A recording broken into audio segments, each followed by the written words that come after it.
It's pretty silly.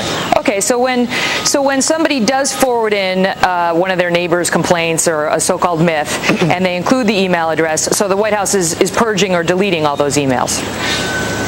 We're answering the emails with the information that is important, but no, we're not keeping any list of those No, but emails. I mean, when you know, if Bill Hemmer complains about healthcare and he has a myth, and I forward you Bill Hemmer's email to me saying, you know, Bill's saying there are death panels, so I forward it to you, and you get Megyn Kelly's email and you get Bill Hemmer's email. You're deleting Bill Hemmer's email address, right?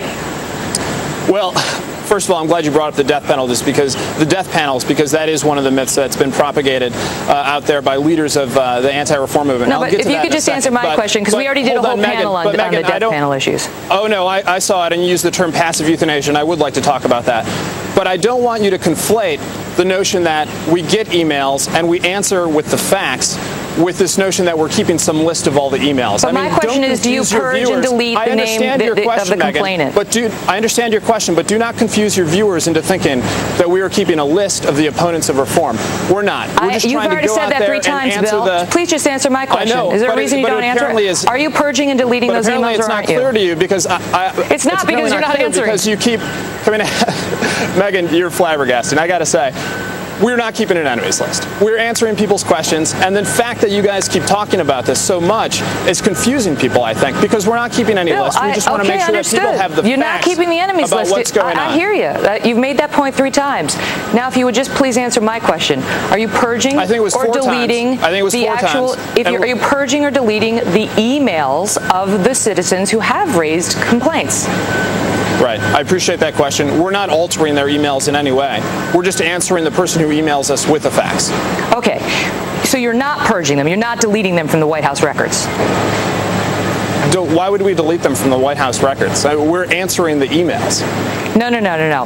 I'm saying, Megyn, I really do you want delete? you to stop Bill, confusing listen. your viewers This because is you're an not important doing a question, service sir. Listen, to the American people Bill, by you're being confusing them unfair about whether or not because there's an you and I enemies list. both know. I'm not being unfair. Listen, you and I both know. Let me make my point, and then I'll let you respond. We're trying to answer them factually. Let me make my point, and I'll let you respond. You and I both know that there is a federal law, and it is called the Presidential Records Act, and it prohibits you from deleting the emails in the records that are received by the White House. So in the example I just gave you, you are not deleting Bill Hemmer's email because you will have it and you will maintain it for years, and then at some point it will become publicly available. And this is why some people say you requesting that people forward their neighbors or other people's complaints, which will include emails in many instances, will have a chilling effect on free speech. Go.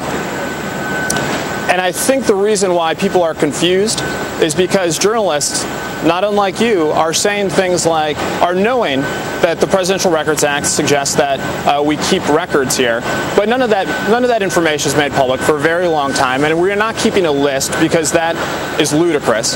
We're just answering the questions that people have about legitimate concerns that they have, and answering some of the real myths that are out there that get propagated by leaders of the anti-reform movement and are sometimes often talked about on cable news networks. Understood, Bill. But the problem is that in an environment where you have the Speaker of the House referring to these people as swastika wearing, where you have another Democrat calling them Nazis, where you have the President calling complaints about health care smears and saying he's going to fight them, and then the White House comes out and says, send us the emails.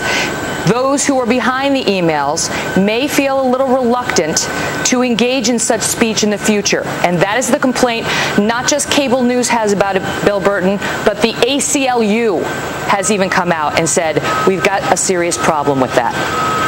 Well, Megyn, for starters, I don't think that Speaker Pelosi was just claiming that people were wearing swastikas. People are showing up to events with swastikas, dressed up as Hitler, with signs invoking Nazi Germany. So that's not something that's being made up. I mean, there are real questions and concerns out there about reform, but what we're trying to do is have a constructive debate and be productive about how we get health care reform that people so desperately need. But when we get tangled up in questions that